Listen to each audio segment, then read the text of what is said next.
दोस्तों आपके सामने 3 मॉडल वर्ब लिखे हुए हैं और तीनों का ही मतलब लिखा हुआ है चाहिए। ऐसे ही 2 मॉडल वर्ब और लिखे हैं, दोनों का ही मतलब लिखा हुआ है सकना। तो कौन सा चाहिए कहां आएगा, कौन सा सकना कब लगाओगे, कंफ्यूज हो जाओगे जी। यही कंफ्यूजन आज मैं आपकी दूर करूंगा, वो भी सबसे बेहतरीन तरीके से। आप खुद कहोगे कि इस तरह से मॉडल तो कभी नहीं पढ़े थे। तो आइए मेरे साथ देखिए ये uses. Welcome to our channel dear sir.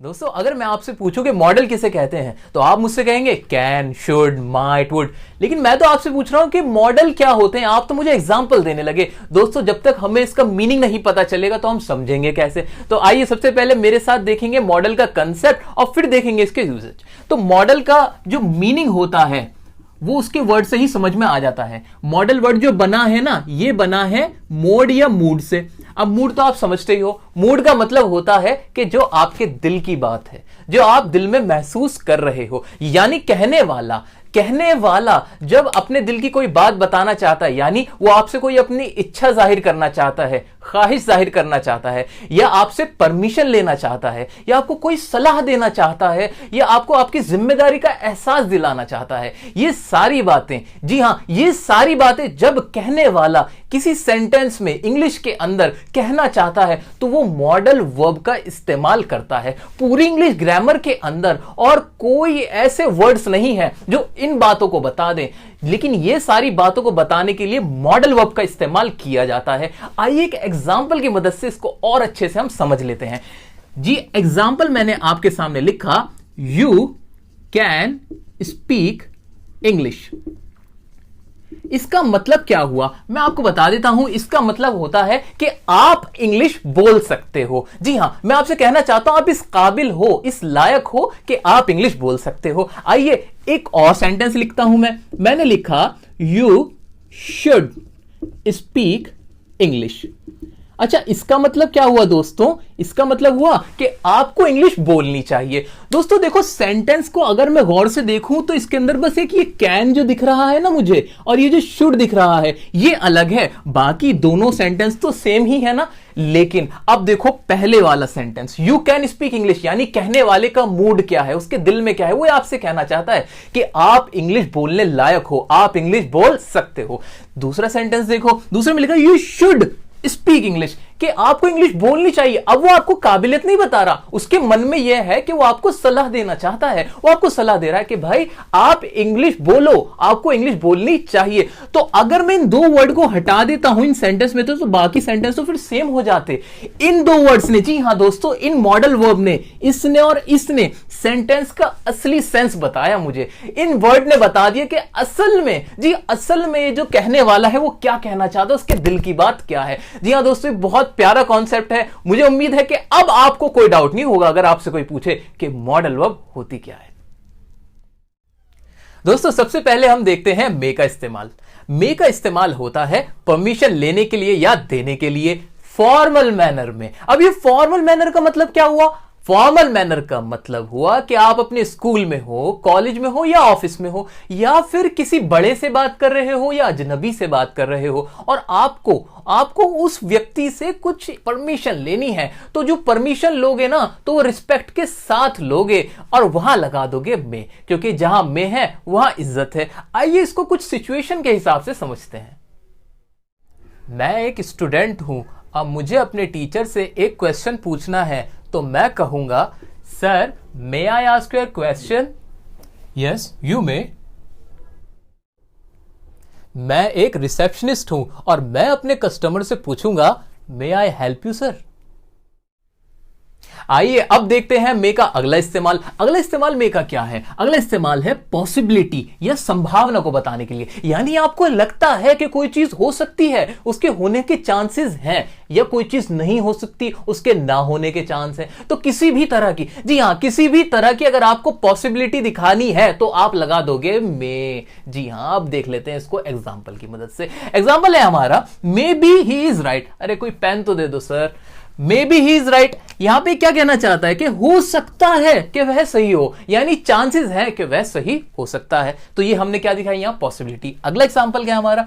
He may come today, यानी इसका मतलब क्या हुआ कि वह आज आ सकता है, उसके आने की संभावना है। अच्छा, अगर मैं यहां से इस मे को हटा देता हूं, मान लीजिए मे मैंने यहां से हटा दिया, तो ये बचा ही कम टुडे, जो कि कम्स हो जाता प्रेजेंट इंडेफिनिट टेंस की वजह से। तो ही कम्स टुडे का मतलब क्या बनता कि वह आज आता है, ये सेंटेंस बन जाता वह आज आता है। लेकिन ये जो मे लगते ही क्या बन गया कि वह आज आ सकता है, यानी ये मेरे दिल की बात थी, ये मेरे दिल की बात थी जो मैंने आपसे कही, जो मुझे लग रहा था, जो मेरे मन में चल रहा था, वो मैंने यहां पर बता दिया, इस मे ने बताया। तो दोस्तों मॉडल वर्ब को अब मुझे लग रहा है कि आप महसूस करना, फील करना सीख रहे हो कि मॉडल वर्ब कैसे आपके दिल की बात बता देता है। अगला हमारा सेंटेंस है, if you work hard then you may get good marks. अगर आप मेहनत करते हो तो आपको अच्छे मार्क्स मिल सकते हैं, यानी अच्छे मार्क्स मिलने की जो संभावना है, जो पॉसिबिलिटी है, वो है, चांसेस हैं। तो यहां पर भी इस मैंने क्या बता दिया, मैंने बताया कि ये काम हो सकता है अगर आप मेहनत करते हो। तो ये हमने एक और इस्तेमाल देखा मे का। अब देखते हैं इसका तीसरा और आखिरी इस्तेमाल, वो क्या है। एक इस्तेमाल है विश या ब्लेसिंग, दुआ देने के लिए। कभी भी आप किसी को दुआ देते हो तो आप लगा दोगे वहां पर मे। जी हां दोस्तों, दुआ देनी भी चाहिए, लेनी भी चाहिए, और मे लगाते रहना चाहिए उसमें। आइए एग्जांपल देख लेते हैं, क्या कि मे गॉड ब्लेस यू, कि जो खुदा है, ईश्वर है, भगवान है, आपकी जो उसकी कृपा आप पे बनी रहे, आप इस तरह से कहना चाहोगे तो मे गॉड ब्लेस यू बोल दोगे। अगला एग्जांपल क्या है, may his soul rest in peace, कि उसकी जो सोल है, जो उसकी आत्मा है, उसको शांति मिले। तो ये भी आप एक दुआ दे रहे हो, यहां भी आपने मे लगाया। एक और एग्जांपल है मे यू लिव लॉन्ग, कि आपकी लंबी उम्र हो जाए। तो मैंने भी इसमें क्या आपको दुआ दी है, तो दुआ दी है इसलिए क्या लगा दिया मैंने, मे लगा दिया, मे यू लिव लॉन्ग। जी हां, आपकी भी बहुत बहुत उम्र लंबी रहे। आइए अगला एग्जांपल क्या है हमारा, you may buy something if you want. अब हमने एग्जाम्पल इसके देख लिए हैं, इसके यूजेज पढ़ लिए हैं, कॉन्सेप्ट पढ़ लिया है। अब ये जो सेंटेंस है, आप मुझे बताइए कि यहां पे मे का इस्तेमाल कैसे हो रहा है, इसको समझते हैं। आइए मेरे साथ, यू मे बाय समथिंग, इसका मतलब क्या निकला कि आप कुछ खरीद सकते हो इफ यू वांट, अगर आप चाहो। दोस्तों जब आप अपने मम्मी पापा के साथ किसी शोरूम में जाते हो या किसी मॉल में जाते हो, वहां आपसे मम्मी पापा क्या बोलते हैं, वो बोलते हैं कि बेटा कुछ समझ में आए, अच्छा लगे तो आप वो खरीद सकते हो। यानी वो आपको परमिशन देते हैं, आपको इजाजत देते हैं कि जो मर्जी चाहो खरीद लो, खरीद सकते हो। तो इसलिए यहां पे जो मे का इस्तेमाल हुआ, वो कोई विश नहीं थी, वो कोई पॉसिबिलिटी नहीं थी, वो थी परमिशन, और परमिशन आपको दी गई थी। तो ये हमने देखे मे के इस्तेमाल बहुत ही अच्छे तरीके से। मुझे उम्मीद है अब आप मे में कभी कोई गलती नहीं करोगे। आइए अब देखते हैं हम हमारा अगला मॉडल। दोस्तों आइए अब हमारे अगले मॉडल वर्ब की हम बात करते हैं। अगला मॉडल वर्ब है हमारा कैन, CAN, कैन। और कैन के सिर्फ होते हैं दो इस्तेमाल, एक तो होता है कैपेसिटी या काबिलियत को बताने के लिए, और एक होता है परमिशन लेने या देने के लिए। अरे परमिशन लेने देने के लिए तो कहीं और भी पढ़ा है ना हमने, हाँ अभी तो पढ़ा था हमने मे का इस्तेमाल। मे में भी हम परमिशन लेते देते हैं और कैन में भी। ऐसा कैसे हो सकता है? जी हो सकता है। हमने पढ़ा था कि मे का इस्तेमाल ज्यादातर हम तब करेंगे जब फॉर्मल मैनर में आप परमिशन लोगे या दोगे, यानी इसका उल्टा होगा कैन के अंदर। कैन के अंदर आप तब परमिशन या लेने देने में इस्तेमाल करोगे जब इनफॉर्मल मैनर में होगा, यानी दोस्तों के साथ। एक बात बताओ, जब आप अपने दोस्त से कोई चीज मांगते हो तो क्या आप उससे बड़ी इज्जत के साथ पेश आते हो? नहीं ना, दोस्तों में तो सब चलता है। तो यहां पे जब भी आप परमिशन लोगे किसी भी चीज की, तब आप कोई भी फॉर्मेलिटी नहीं रखोगे, इसलिए यहां पर लग जाएगा कैन, ना कि मे। तो ये डिफरेंस हमने समझा कैन और मे के यूजेज के अंदर। मैं उम्मीद करता हूं अब आप इसके अंदर बिल्कुल भी कंफ्यूज नहीं होंगे। आइए अब एग्जांपल्स की मदद से इसके यूजेज को और अच्छे से समझ लेते हैं। पहला एग्जांपल है हमारा, आई कैन स्पीक इंग्लिश। यहां पे कैन जो आया, इसने दिखाया कि भाई इंग्लिश जो भाषा है वो मैं बोलने लायक हूं, वह मैं बोल सकता हूं। अगला एग्जांपल क्या है, can you solve this question. यहां भी कैन ने क्या दिखाया, क्या आप इस क्वेश्चन को सॉल्व कर सकते हो, क्या आपके अंदर ये काबिलियत है? उसने ये पूछा, आपकी ताकत को जाना उसने। आप कहते हो यस आई कैन, हां मैं कर सकता हूं, yes I can, yes you can my friend. आप भी इसको समझ सकते हो, इंग्लिश बोल सकते हो, एग्जाम क्रैक कर सकते हो। अगला सेंटेंस क्या है हमारा, I can not understand your language. अब यहां पर कैन का क्या हो गया, कैन नॉट, क्या ये बदल गया? बिल्कुल नहीं, कैन के साथ नॉट लग गया, यानी ये नेगेटिव सेंटेंस बन गया। इसका मतलब क्या है, I can not understand your language, मैं आपकी लैंग्वेज नहीं समझ सकता हूं, यानी मेरे अंदर वो क्षमता नहीं है कि मैं आपकी लैंग्वेज को समझ पाऊं। तो यहां पे इसने क्या दिखा दिया, इसकी इनकैपेसिटी को दिखा दिया, नेगेटिव में बात हो गई। अगला एग्जाम्पल देखते हैं, शी कैन नॉट कुक, वह खाना नहीं पका सकती, यानी खाना पकाने की उसके अंदर ताकत या काबिलियत नहीं है। अच्छा, इसको याद कैसे रखो, मैं आपको एक ट्रिक बताता हूं इसको याद रखने की। जो कैन है, कैन का साउंड क्या आता है, का आता है ना साउंड, ऐसे ही कैपेसिटी या काबिलियत का साउंड क्या आता है, कैपेसिटी का भी तो का ही आ रहा है, तो का से का याद हो जाएगा ना, कैपेसिटी से कैन याद रख लो, बहुत सिंपल है। जी हाँ, तो इस तरह से भी आप इसको याद कर सकते हैं। अगला यूसेज के एग्जांपल होंगे हमारे परमिशन के। परमिशन हम समझ ही चुके हैं कि कब दी जाएगी, you can go. You can go किससे कहा जा रहा है, यू कैन गो किसी से इनफॉर्मल मैनर में कहा जा रहा है, जी हां आप जा सकते हैं। अगला एग्जांपल क्या है, they can live in my house, मैं परमिशन दे रहा हूं, मैं परमिशन दे रहा हूं कि वह मेरे घर में, वे जो लोग हैं मेरे घर में रह सकते हैं, मैं उनको अलाउ कर रहा हूं, उन्हें मैं मंजूरी दे रहा हूं। अब परमिशन से रिलेटेड एक बात आपको बहुत ध्यान से सुननी है, सारा कंसंट्रेशन बिल्कुल अभी यहां बना के रखें, बहुत ही इंपॉर्टेंट फैक्ट बताने जा रहा हूं मैं आपको। परमिशन जब आप ग्रांट करते हो, यानी आप देते हो किसी को परमिशन, तो वहां पर तो आप अगर फॉर्मल होगा तो मे लगा दोगे और अगर इनफॉर्मल होगा तो कैन लगा दोगे, ये तो क्लियर है। लेकिन अगर मैं आपसे कहूं कि आपको परमिशन नहीं देनी, रिजेक्ट करना है, जी नहीं, आपसे किसी ने पूछा क्या मैं अंदर आ सकता हूं, आपको कहना है नहीं आ सकते, तो अब क्या करोगे, तब हमेशा और हमेशा लगाओगे कैन। जी हां, जब आपको किसी की परमिशन को रिजेक्ट करना होगा तब में नहीं आएगा, बिल्कुल वहां पे सिर्फ और सिर्फ आएगा कैन। तो ये याद रखने वाला फैक्ट है, कैन का इस्तेमाल ही होगा परमिशन रिजेक्ट करने के लिए, चाहे वो फॉर्मल में आए या फिर इनफॉर्मल में आए। तो इसी तरह से ये एग्जांपल को हम समझ सकते हैं, जैसे यहां था कि you can not see me, you can not see me, आप मुझे नहीं देख सकते हैं, मैं आपको परमिशन नहीं दे रहा हूं। तो हो सकता है इसका क्वेश्चन क्या होगा, क्या होगा इसका क्वेश्चन, इसका क्वेश्चन होगा क्या मैं आपको देख सकता हूं, मे आई सी यू। अगर ऐसा भी होगा तब भी आंसर होगा यू कैन नॉट सी मी, और अगर ऐसा होगा कैन आई सी यू, तब भी आंसर इसका यही रहेगा, क्योंकि यहां पे परमिशन को क्या किया गया है, परमिशन को आपको ग्रांट नहीं किया गया है, आपको परमिशन नहीं दी गई है। तो मुझे लगता है अब आपको यह चीज भी बहुत क्लियर हो गई होगी। तो ये हमने देखे थे कैन के इस्तेमाल, बाकी अब आपके ऊपर है दोस्तों, अखबारों में, न्यूज़पेपर्स, बुक्स, नॉवेल्स, कुछ भी पढ़ो, उनमें एग्जांपल आप देखो कि कैसे कहां कैन का इस्तेमाल हो रहा है, आप कभी भी नहीं भूल पाओगे। आइए दोस्तों, अब देख लेते हैं हम कुड का इस्तेमाल। जी हां, कुड का इस्तेमाल क्या होता है, पहले तो ये बात समझिए कि कुड क्या है, पास्ट टेंस ऑफ कैन होता है, इतना हमें क्लियर रखना है। तो पहला इस्तेमाल है कुड का पोलाइट रिक्वेस्ट करने के लिए, यानी नम्र निवेदन करने के लिए। इस बात को समझने के लिए आइए देखते हैं इस मूवी के शॉर्ट को।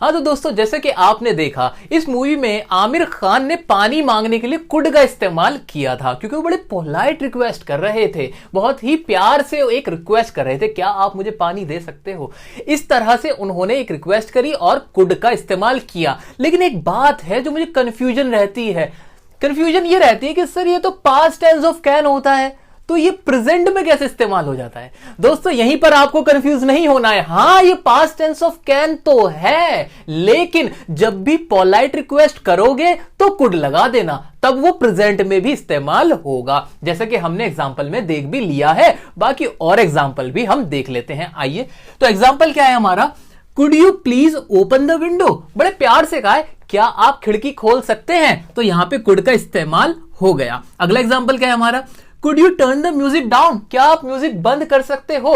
इसमें भी बड़ी पोलाइट रिक्वेस्ट की, डांटा नहीं है भाई म्यूजिक बंद करो, यह आपसे काबिलियत नहीं पूछी। अच्छा, मैं यहां पे अगर कैन लगा दूं, can U turn the music down, तब सेंटेंस का जो मीनिंग है ना बिल्कुल बदल जाएगा। अब उसके जो दिल में बात है ना दोस्तों, ये सब दिलों की बातें हैं, दिल में जो बात है ना वो बदल जाएगी जब मैं लगा दूंगा कैन। कैन में कहना चाहते हैं क्या आपके अंदर इतनी एबिलिटी है, क्या आपके अंदर इतनी एबिलिटी कि आप उसे म्यूजिक को बंद कर दो। लेकिन जब कुड लग गया ना, कुड से ऐसा लगा कि पोलाइट रिक्वेस्ट हुई है, बड़े प्यार से कहा क्या आप बंद करोगे प्लीज, इस तरह से कहने की कोशिश की गई है। अगला एग्जांपल है हमारा, could you fetch me that book, क्या आप मुझे वो बुक पकड़ा सकते हो क्या, बड़े प्यार से पूछा है। ठीक है, अगला एग्जांपल क्या है हमारा, could I give you a lift, आप रास्ते में कहीं जा रहे हो और आपसे किसी ने पूछा could I give you a lift, तो इसका मतलब क्या करोगे? आप समझोगे बड़े प्यार से आपसे पूछ रहा है क्या आपको लिफ्ट मैं दे सकता हूं, क्या आप लिफ्ट लोगे? इस तरह से उसने ये बात कही है। तो कुड में ज्यादातर लोगों को कंफ्यूजन रहती है कि पास्ट ही होता है। दोस्तों पास्ट तो होता है, लेकिन साथ में पोलाइट रिक्वेस्ट के लिए इसका इस्तेमाल भी किया जाता है। अब हम देखते हैं हमारा अगला जो यूज है कुड का वो क्या है। Ability in the past. यहां पे जो ये वर्ड है एबिलिटी, इसको समझ लेते हैं, बहुत आसान है। एबिलिटी का मतलब ही क्या होता है? आपकी क्षमता, यानी पास्ट की कोई बात है जिसमें आप क्षमता दिखा रहे हो। बात अभी कर रहे हो प्रेजेंट में, पास्ट की, बीते हुए कल की बात है, जिसमें आप कह सकते हो कि मैं ये कर सका या ये मैं नहीं कर सका। एग्जाम्पल की मदद से और समझ लेते हैं। एग्जाम्पल है मेरा, when I was younger I could run a mile. जब मैं छोटा था ना, जब मैं कम उम्र का था, यंगर था, I could run a mile, मैं 1 माइल दौड़ सकता था, यानी मेरे अंदर वो एबिलिटी थी पास्ट के अंदर। यहां पे इस्तेमाल इसलिए हमारा कुड का हो गया। अगला एग्जांपल है हमारा, यस्टरडे, कल, I could not find my wallet, कि कल ना मैं अपना वॉलेट ना मिल नहीं सका, मैं ढूंढ नहीं सका। तो यहां पे क्या दिखा रहा है कि मैं इस लायक नहीं था, मेरी एबिलिटी नहीं थी, मैं एबल नहीं था जो मैं अपना वॉलेट को ढूंढ पाता, तो मैं ढूंढ नहीं सका। अगला एग्जांपल क्या है, लास्ट ईयर, पिछले साल, he could not speak English well, वो पिछले साल ना अच्छे से इंग्लिश नहीं बोल सका, यानी वो एबल नहीं था पास्ट में। देख रहे हो दोस्तों, पास्ट तो आपको पता चल गया लास्ट ईयर, और एबिलिटी पता चल गया ही कुड नॉट स्पीक, वो अच्छी इंग्लिश नहीं बोल सका, लेकिन अब वो अच्छी इंग्लिश बोलेगा, क्योंकि अब वो डियर सर से जुड़ चुका है और अब उसके सारे डाउट्स क्लियर होने वाले हैं। आइए अगला सेंटेंस क्या है हमारा। अगला सेंटेंस से पहले पढ़ते हैं इसका यूज क्या है। नरेशन, तीसरा यूज है इसका नरेशन के तौर पे, बहुत सिंपल सा है। अगर नरेशन के बारे में कोई कंफ्यूजन है तो बिल्कुल भी अब कंफ्यूजन नहीं रहने वाली, क्योंकि नरेशन के लिए हमने आपके लिए ऑलरेडी वीडियो बना रखी है, 3 पार्ट आपके लिए बना रखे हैं, तो नरेशन को आप वहां से भी अच्छे से समझ सकते हैं। बाकी कुड का इस्तेमाल नरेशन में होता है, हमने वहां भी बताया था और यहां भी एक बार बता देता हूं कि कैन का कुड हो जाता है। अगर कोई रिपोर्टेड स्पीच कैन में होती है, जहां रिपोर्टेड स्पीच में कैन का इस्तेमाल होता है, तो उसे कन्वर्ट कर देते हैं कुड के अंदर। वही बात मैंने यहां पे आपको बताई है, एग्जाम्पल के तौर से समझते हैं। He said that he could sing a song. इसमें लिखा है कि उसने कहा कि वह गाना गा सकता था। अब इसके अंदर ये एक नरेशन है हमारे, जिसमें कहा गया होगा कि he can sing a song, तो can का दोस्तों बन गया could। तो यही बात हम कह रहे थे कि past tense of can होता है, जो कि नरेशन में, जी हाँ दोस्तों, नरेशन में can का जहां भी इस्तेमाल होगा रिपोर्टेड स्पीच में वो could हो जाएगा, वही यहां पर हुआ है। एक और एग्जाम्पल देख लेते हैं हमारा क्या है। राजीव said that, राजीव ने कहा कि he could play a guitar, कि वह गिटार बजा सकता था। इसमें भी कैन का हमने क्या कर दिया, यहां पे कुड इस्तेमाल कर दिया गया है। तो दोस्तों ये हमने देखे थे कुड के इस्तेमाल, और अब देखेंगे हम और अदर हमारी जो मॉडल्स हैं उनके इस्तेमाल। दोस्तों अब बात करने वाले हैं हमारे नेक्स्ट मॉडल की। नेक्स्ट मॉडल है हमारा शुड, और साथ ही साथ हम पढ़ेंगे मस्ट को भी। तो शुड को पहले देख लेते हैं। शुड का इस्तेमाल होता है सलाह के लिए। सलाह का मतलब आप बहुत अच्छे से समझते हो, किसी को भी सलाह देने या लेने के लिए हम शुड का इस्तेमाल करते हैं। आइए एग्जाम्पल की मदद से इसको देख लेते हैं। You should go home now, अब आपको घर जाना चाहिए, यानी मैंने सलाह दी कि भाई अब टाइम हो गया, अब आप अपने घर चले जाइए, तो यहां पे हमने क्या लगा दिया, शुड लगा दिया। अच्छा दोस्तों, अच्छा एक काम करते हैं, आओ इसमें से शुड हटा के देखते हैं क्या बना ये। इसका मतलब क्या बना, यू गो होम नाउ, आप अब घर जाते हो, कुछ इस तरह का बना। यानी अब दिल की बात नहीं समझ में, जैसे मैंने शुड लगा दिया ना, आपको घर जाना चाहिए, यानी जो मेरा मूड है, जो मेरे मन में है, वो मैंने आप तक बात पहुंचाई। You should go home now, कि अब आप घर चले जाइए, अब आपको घर जाना चाहिए। तो दोस्तों मॉडल का जो असली जिस्ट है वो हमें समझ में आ रहा है। आइए नेक्स्ट एग्जांपल क्या है हमारा। You should not talk while eating, आपको खाते हुए बात नहीं करनी चाहिए, ये सलाह है, मैंने एक सलाह दी। अगला क्या है हमारा, you should tell him what you think, आपको बताना चाहिए कि आप क्या सोचते हो, ये भी एक सलाह दी गई है कि भाई बता दो, आपको सलाह दे रहा हूं, बता दो उसको जो भी आप उसके बारे में सोचते हो। अगला क्या है हमारा, शुड आई लीव नाउ, क्या मैं अब चला जाऊं, क्या मुझे अब चले जाना चाहिए, अब सलाह मांग ली, बस इतनी सी तो बात हुई है। सेंटेंस का टाइप बदल गया, अब इंटरोगेटिव में आ गया, उससे क्या फर्क पड़ता है। जब भी शुड देखो ना, शुड देखते ही माइंड में ये बात क्लियर कर लो कि शुड का इस्तेमाल सलाह देने के लिए ही हो रहा है। आइए अब देख लेते हैं मस्ट का क्या इसके अंदर इस्तेमाल है। मस्ट का इस्तेमाल देखते हैं, और मस्ट का शुड से क्या रिश्ता है। तो मस्ट का पहला इस्तेमाल मुझे दिख रहा है कंपल्शन, जिसे बोलते हैं मजबूरी, या स्ट्रॉन्ग ऑब्लिगेशन, जिसे मैंने लिख दिया ड्यूटी के लिए। अरे बड़े भारी भारी से वर्ड्स हैं, इनका मीनिंग क्या है सर? कुछ भी नहीं है, बहुत ही आसान बात है। शुड सलाह देने के लिए होता है, बिल्कुल सही बात, लेकिन ये जो मस्ट होता है ना, मस्ट के अंदर सलाह नहीं दी जाती, मस्ट के अंदर कहा जाता है भाई ये काम तुम्हें करना ही चाहिए, ये अगर नहीं करोगे तो गड़बड़ हो जाएगी। यानी अब कोई ऑप्शन नहीं बचा। सलाह में तो ऑप्शन होता है करो या ना करो, मर्जी आपकी, लेकिन मस्ट में ऑप्शन नहीं होता। मस्ट में होता है कि भाई ये करो ही करो।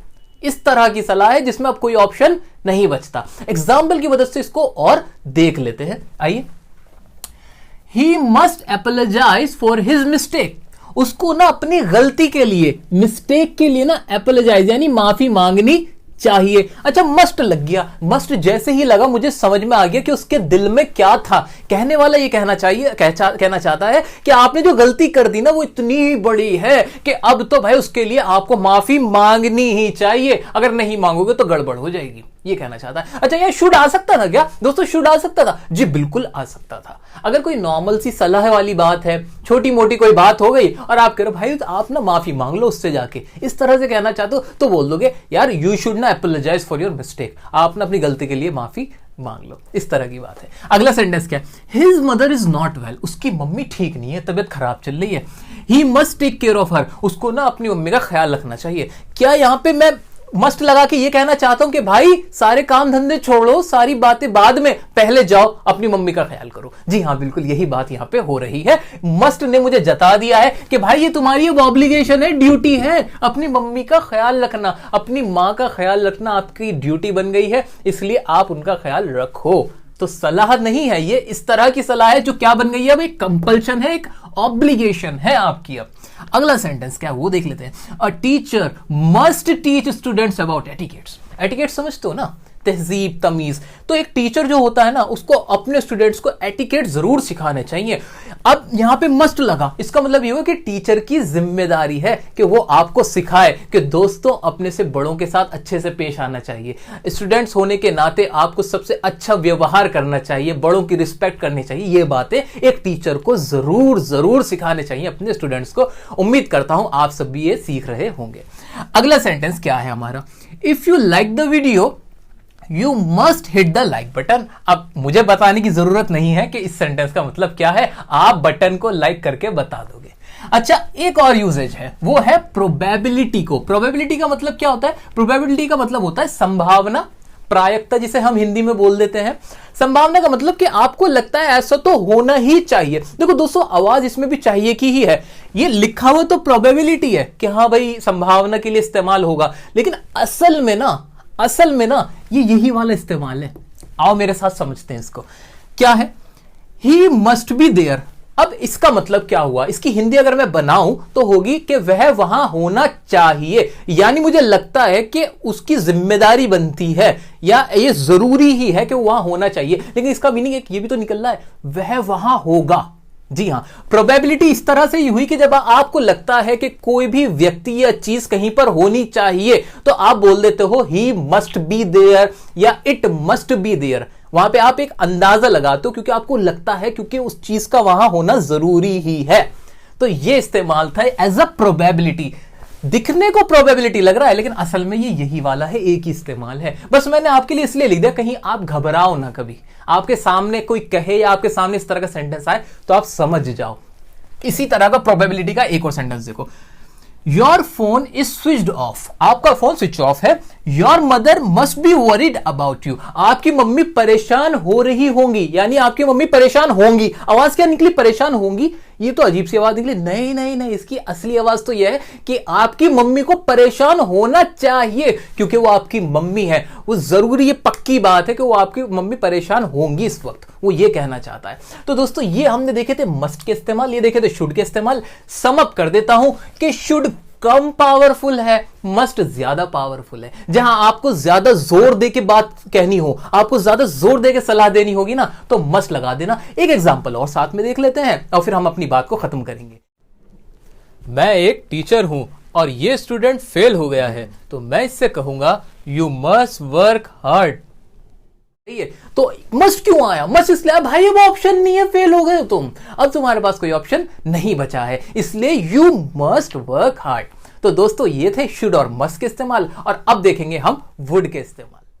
दोस्तों अब हम पढ़ने जा रहे हैं वुड के इस्तेमाल। जी हां दोस्तों, वो वुड जो आपको बड़ा मुश्किल लगता है, लेकिन अब 2 मिनट बाद ना आपको यही सबसे आसान लगने लगेगा। तो सबसे पहले देखते हैं कि वुड बना कैसे है। जी वुड तो है पास्ट टेंस ऑफ विल, यानी विल के बारे में अगर कोई पास्ट में बात की जाएगी ना तो हम लगा देंगे वुड, यानी विल का बन जाएगा वुड। ये तो हमें क्लियर हो गया। अब इसका पहला इस्तेमाल देखते हैं। पहला इस्तेमाल है पोलाइट रिक्वेस्ट या ऑफर। ऑफर के लिए हम क्या करेंगे? वुड का इस्तेमाल कर देंगे। अच्छा जी, ये वाली बात तो कहीं सुनी सुनी लग रही है। जी हां, कुड के इस्तेमाल में भी तो ऐसा ही था। कुड का भी तो एक इस्तेमाल था जिसके अंदर पोलाइट रिक्वेस्ट की जाती थी, आमिर खान वाला जो आपने एग्जांपल दिया था। लेकिन दोस्तों उसमें और इसमें डिफरेंस है। डिफरेंस क्या है कि जब वुड लगाओगे आप और पोलाइट रिक्वेस्ट करोगे, उसके अंदर एक इच्छा भी होगी, यानी ख्वाहिश भी पूछी जाएगी। लेकिन कुड के केस में ऐसा बिल्कुल नहीं होता। कुड के केस में कोई ख्वाहिश वाली बात नहीं होती। लेकिन जब भी हम वुड लगाएंगे तो वुड में हम बताएंगे अपनी ख्वाहिश या दूसरे की ख्वाहिश, इच्छा पूछेंगे। एग्जाम्पल के तौर से इसको अच्छे से समझ लेते हैं ना। आओ, हमारे एग्जाम्पल है, would you like a cup of T? क्या क्या क्या आप एक चाय का कप लोगे? चाय पियोगे? ऐसे ही तो कहना चाह रहा है। यानी एक तो रिक्वेस्ट कर रहा है कि भाई चाय पी लो, और एक आपकी इच्छा जानना चाह रहा है कि चाय पीना पसंद करोगे। लाइक टू साथ में इस्तेमाल हो जाता है, लाइक या लाइक टू इस्तेमाल होता है वुड के साथ जब किसी की इच्छा पूछी जाती है। अच्छा दोस्तों एक बात बताओ, यहां पे मैं अगर वुड को हटा दूं और इसकी इंग्लिश के लिए मैं विल लगा दूं। अच्छा विल क्यों लगा दूं? अरे इसकी हिंदी क्या है? क्या आप चाय पियोगे? ये है फ्यूचर इंडेफिनिट का इंटरोगेटिव, तो बनेगी तो यही ना, will you take a cup of tea. तरीके से तो यही बननी चाहिए थी इसकी इंग्लिश, ट्रांसलेशन तो इसकी ये होनी चाहिए थी, will you take a cup of tea. तो ये वुड लगा के क्या फर्क पड़ा? अरे दोस्त यही तो वुड ने ही तो हमें सारी बात बता दी। वुड ने बताया दिल का हाल, कि ये पूछना चाहता है कि आपके मन में क्या है, मन की बात पूछना चाहता है। वुड लगते मुझे समझ में आ गया कि रिक्वेस्ट कर रहा है और आपकी ख्वाहिश पूछना चाह रहा है, बड़े पोलाइट रिक्वेस्ट कि क्या चाय पियोगे। यहां विल भी आ सकता था लेकिन इसलिए नहीं आया। तो यही तो मॉडल कहता है। मॉडल क्या कहता है? आपके दिल की बात ही तो जानता है मॉडल, तो इसलिए हमने यहां पे वुड लगाया, विल नहीं आएगा, क्योंकि जब भी रिक्वेस्ट करेंगे तो वो वुड लगाएंगे। आइए अगला एग्जांपल देख लेते हैं। Would you like to play cricket? क्या आप क्रिकेट खेलना पसंद करोगे? क्रिकेट खेलोगे? मैंने आपसे एक आपकी इच्छा जानी है, आपके दिल का हाल पूछना चाहा है। तो यहां पर भी आंसर क्या हो जाएगा? I would like to play cricket. हाँ मैं क्रिकेट खेलना पसंद करूंगा।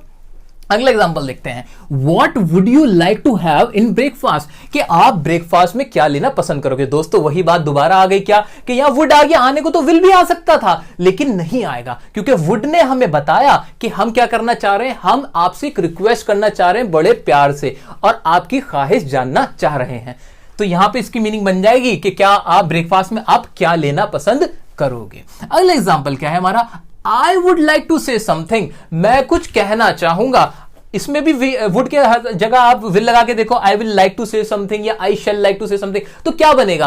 तब हमें पता नहीं चल पाएगा सामने वाला क्या कहना चाह रहा है। जैसे ही आई के साथ वुड लगा, मैं समझ गया कि वो अपनी एक इच्छा जाहिर कर रहा है, अपनी ख्वाहिश जाहिर कर रहा है कि भाई मैं कुछ कहना चाह रहा हूं, मैं कुछ कहना पसंद करूंगा, मेरे दिल की बात ये है। आइए दोस्तों आगे बढ़ लेते हैं।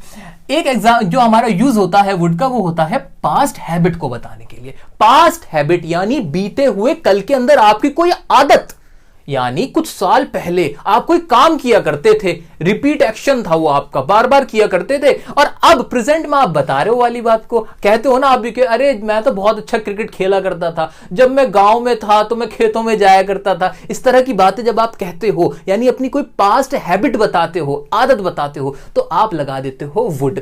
आइए इसके एग्जाम्पल देख लेते हैं। When I was little, जब मैं छोटा सा बच्चा था तो क्या होता था? I would play hide and seek। मैं हाइड एंड सीक खेला करता था, छुपम छुपाई जिसे बोल देते हैं, वो खेलता था मैं। तो ये था यहां पे हमारी क्या बताई गई? आदत। यहां पे कोई ख्वाहिश नहीं बताई, यहां पे हमने क्या बता दी? आदत बता दी। अरे सर आदत से याद आया, आदत के लिए तो यूज टू का इस्तेमाल होता है ना। आदत के लिए तो यूज टू का इस्तेमाल होता है, तो ये वुड कैसे आ गया? इसका जवाब सुनना चाहोगे? दोस्तों इसका जवाब यह है कि यूज टू भी आ सकता है आदत को बताने के लिए। बिल्कुल यहां वुड की जगह यूज टू भी आ जाएगा, लेकिन एक एक्सेप्शन है। वो एक्सेप्शन क्या है वो मैं आपको बताने जा रहा हूं, बड़े ध्यान से समझिएगा कि यूज्ड टू का इस्तेमाल वुड की तरह हो सकता है, लेकिन वुड का इस्तेमाल हमेशा यूज्ड टू की तरह नहीं होगा। यानी पास्ट की किसी ऐसी बात को बताया जाए जिसके अंदर आपकी स्टेट बताई जाए, स्टेट मतलब आपकी हालत। यानी मैं आपसे कहूं कि मैं ना पेंटर हुआ करता था, कुछ साल पहले मैं पेंटर हुआ करता था, उसकी इंग्लिश क्या बनेगी? I used to be a painter.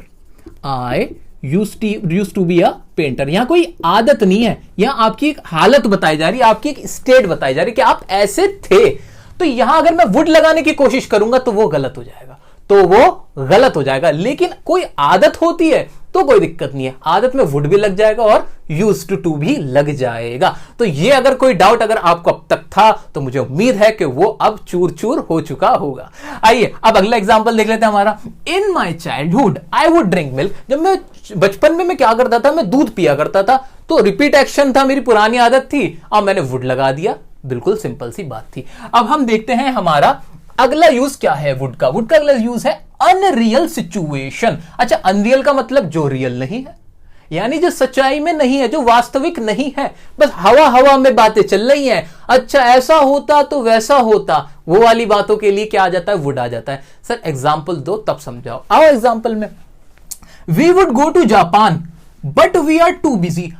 हम ना जापान जाते, हम जापान जाते, लेकिन हम बहुत बिजी हैं। गए तो नहीं ना, जाना चाहोगे, ये भी बात नहीं हुई। जब हमने लगाया कि we would go to Japan, तो हम कहना चाह रहे हैं, हवा हवा में बातें कर रहे हैं, अपने माइंड में ही कह रहे हैं कि भाई हम तो जापान जाते ना, लेकिन हम क्या करें, हम बहुत ज्यादा बिजी हैं। एक अनरियल सिचुएशन सोची मैंने, जो सच्चाई नहीं थी, वास्तविकता नहीं थी, सिर्फ कल्पना थी। तो कल्पना करने के लिए भी वुड का इस्तेमाल किया जाता है। अगला एग्जांपल देख लेते हैं। I am in trouble but you wouldn't understand. मैं ना बहुत मुश्किल में हूं लेकिन तुम नहीं समझोगे। अरे भाई समझाओ तब तो समझेंगे भी, आपने बताई नहीं बात और आपने मन में कह लिया, अपने अपने मन में सोच लिया, क्या कल्पना कर ली कि आप नहीं समझोगे, यू वुडंट अंडरस्टैंड। ऐसे आपको लगता है कि आप इंग्लिश नहीं बोल पाओगे, आई वुडंट स्पीक इंग्लिश, मैं इंग्लिश नहीं बोलूंगा। अरे क्यों नहीं बोलोगे, यू विल स्पीक इंग्लिश। तो यही हमारी कल्पनाएं होती हैं जो हम वुड में यूज करके करते हैं। आ जाओ अगला एग्जांपल देख लेते हैं। If I won the lottery I would travel the world. अगर मैं लॉटरी जीता ना तो मैं पूरी दुनिया की सैर करूंगा। ना अभी तुमने लॉटरी जीती, ना अभी तुम पूरी दुनिया की सैर करने वाले हो। तो यहां क्या हुआ, यहां भी हमने एक सिचुएशन रखी अनरियल के भाई अगर मैं लॉटरी जीता ना तो मैं वहां सैर करूंगा। अभी सैर नहीं करी, ये सच्चाई नहीं है, सिर्फ एक कल्पना है आपकी। अच्छा अब हमारा अगला यूज देख लेते हैं वुड का, क्या इनडायरेक्ट स्पीच के अंदर होता है। दोस्तों बहुत ही सिंपल सी बात है, आपने अगर नरेशन की वीडियो देख ली होगी तो आप समझ गए होंगे कि मैं यहां पे किस बारे में बात करने वाला हूं। जैसे कि हमने पढ़ा है कि वुड क्या होता है, विल का पास्ट टेंस होता है। तो इनडायरेक्ट स्पीच में क्या होता है, जब हम कन्वर्ट करते हैं ना डायरेक्ट को इनडायरेक्ट में, जब हम कन्वर्ट करते हैं तो विल का वुड बन जाता है। वही बात यहां पे लिखी हुई है। आइए इसको देख लेते हैं। शी सेड दैट, उसने कहा she would bring me a smartphone, वो मेरे लिए एक स्मार्टफोन लेके आएगी। यहां पे विल का क्या हो गया, वुड हो गया। तो दोस्तों ये सब हमने देखे थे वुड के इस्तेमाल, और मुझे पूरी उम्मीद है कि मेरे साथ आपने ये सारे इस्तेमाल बहुत अच्छे से कर लिए होंगे। और तो और आप अपने फ्रेंड्स को, अपने साथियों को, अपने बहन भाइयों को भी ये सारे इस्तेमाल अब सिखाने वाले हो। वीडियो को प्लीज शेयर कीजिए अपने दोस्तों के साथ, लाइक बटन जरूर क्लिक कर दें और कमेंट में बताएं कि आपको कैसी वीडियो लगी। अगर चैनल को सब्सक्राइब नहीं किया है तो प्लीज सब्सक्राइब भी कर दीजिए।